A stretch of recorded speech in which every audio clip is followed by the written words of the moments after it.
Happy lunch hour, guys. All right, here we go. Say what you will about Europe and their desires for socialism, their communist leaders, their love of a globalist agenda, but at least they do not have completely have their heads in the sand, unlike the United States. Okay, Europe has been recently wargaming a food crisis, understanding the fact that with everything going on, there ain't enough food to feed everybody. The United States, of course, right now, the grocery stores are still full. Sure, there's spotty shortages here and there.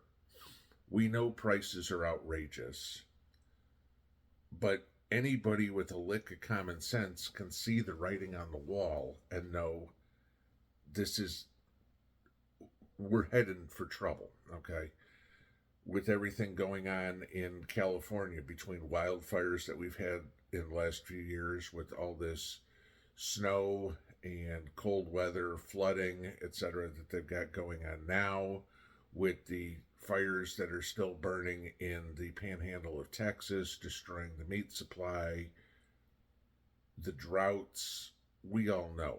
Now, before anybody goes, oh, it's climate change. No, it's the grand solar minimum that we've all, again, those of us with common sense, talked about 3 years ago, that this was going to happen.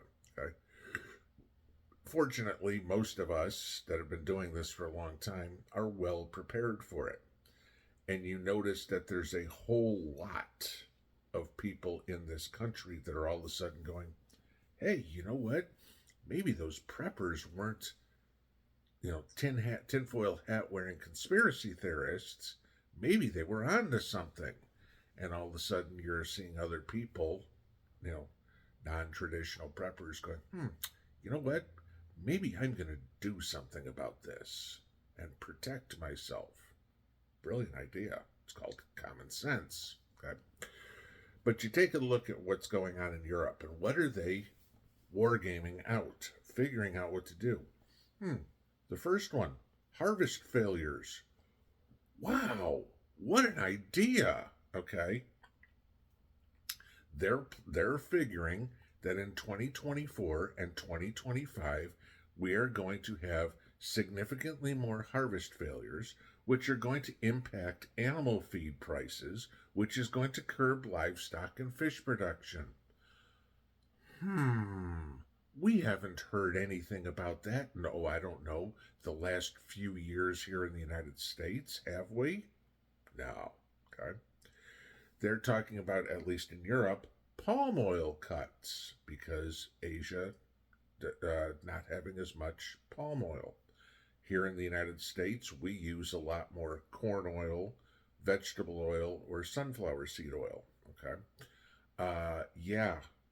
Anybody want to take a look at what's been going on in the corn belt, if you will?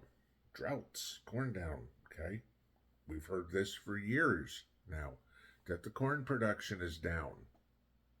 It's part of the reason gas prices are up. Ethanol, part of the reason that vegetable oil and corn oil prices are up. I'd say this is something too. Okay. The fertilizer crisis. How long has it been since we talked about this? Oh, I don't know. Ever since the war in Ukraine, which is now 2 years old. Okay. That there was going to be a fertilizer shortage and getting more expensive. Ask any farmer what fertilizer costs have done to them. Most of the urea we get in the world comes from Russia, and we have those little things called sanctions going on right now. Yeah, I think we got a problem there. Fertilizer prices go up, food prices go up. Gee, anybody been to the grocery store lately? Okay. You talk about unrest in the streets because of shortages hitting the stores.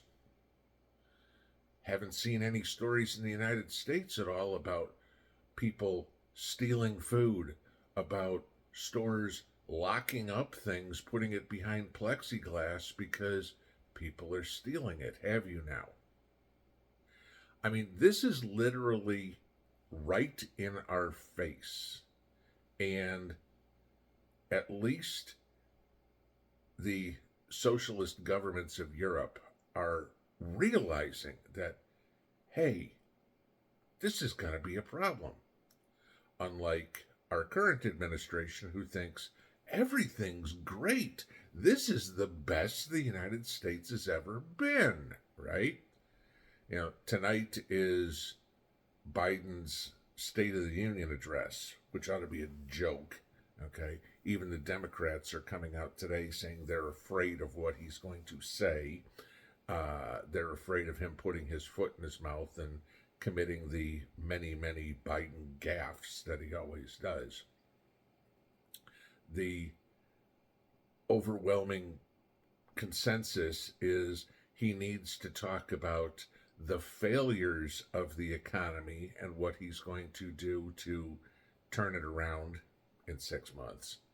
The failures of the immigration system and what he's going to do to turn it around.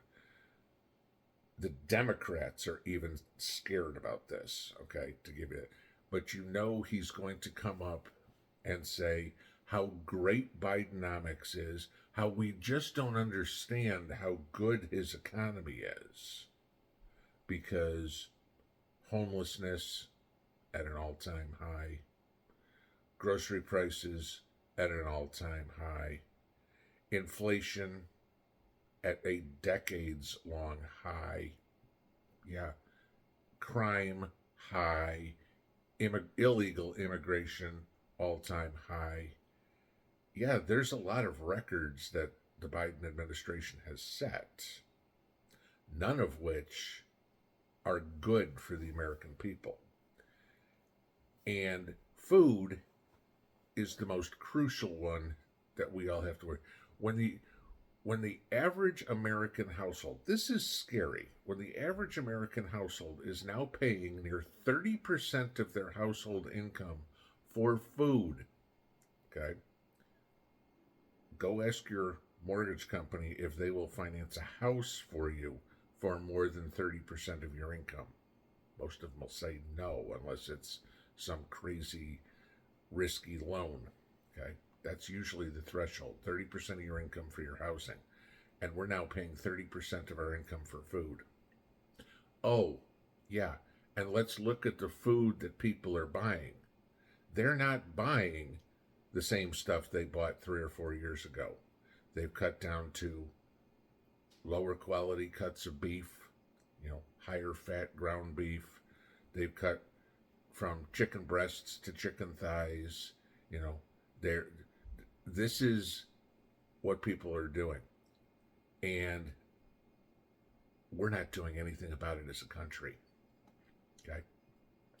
This is where it is so important, and I've talked about this in a couple of videos here recently, to figure out your alternative ways of getting food, and a lot of it to stock up for when the continuation of this mess happens and you can't afford it. You know, we all look at the election this year and go, oh, gee, you know, we're going to toss Biden out on his ear. And I give you this. Trump's not going to come into the presidency and all of a sudden it's going to be happy days are here again. We still have to deal with the fallout from all the idiotic decisions and the disasters that the Democrats have caused in the last 3 years. That's not going to be turned around quickly. Food prices aren't instantly going to come down. Some things will change, okay? Gas prices will probably come down relatively quickly as soon as we start drilling again.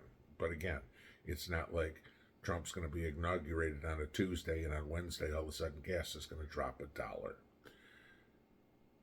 Get food put away. Like I said, go find yourself a half a cow, a whole cow, a hog, anything. If you had the ability to put a deer down or whatever, you know, you've got something. Learn how to fish. This is the time to learn how to garden. Even if you've never done it before, even if you don't have space. I've told you, 5-gallon buckets, go for it. Straw bales, go for it. Grow something, because everything that you can do and put away is another day you're going to make it when Bidenomics completely destroys the country. Pinball out.